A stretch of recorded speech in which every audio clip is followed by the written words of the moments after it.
This is Professor Michael Chapman. I'm one of the most experienced IVF doctors in Australia. I believe that an important part that I can contribute is to educate patients in relation to fertility, infertility, and all that involves. These series of podcasts help to educate you. I hope they are helpful to you. If you wish to know more, however, I'm more than happy to have you contact me via email, which is profmchapman@gmail.com, or make an appointment to see me on 9138 4222.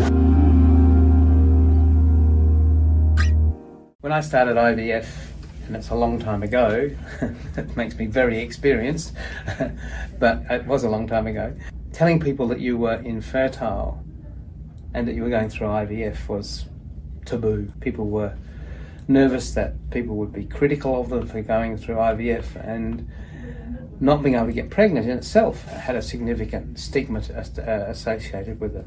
IVF over the years, as more and more babies have come with IVF, has lifted that stigma to a greater degree. IVF over the years, it's now not such a big deal to reveal that you're having trouble, and that going through IVF is not something that's nasty or terrible. It is hard revealing that you're having trouble getting pregnant, because the majority of people don't have the problem. It's hard for the male because to some extent it's a reflection of his virility, and on the female side it says maybe you're not quite as good a woman as you should be.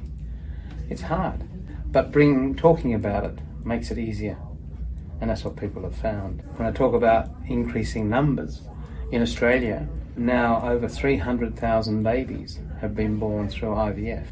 I'd say it's a city, it could house a city the size of Wollongong. 300,000 citizens in Australia who wouldn't have otherwise been there. The staggering figure that came out of the most recent data for 2020 is that 1 in every 18 children born in Australia is now an IVF baby. So it's not something that's uncommon or rare or bad. It's something that it's part of life. Going through IVF is not a bad thing. Personally, I try and do everything possible with my patients to get them pregnant without going through IVF. But it's there if we need it. Coming out about it, it's been an interesting media change. I suppose a decade ago there were these older actors, actresses, film stars coming out and saying, I'm 49 and I've had a baby. What they didn't tell you was that it's actually donor eggs, but it was all very secretive, apart from, I'm pregnant, because it's hard to hide that. But today what we're seeing is people coming out and saying, she did try and she failed.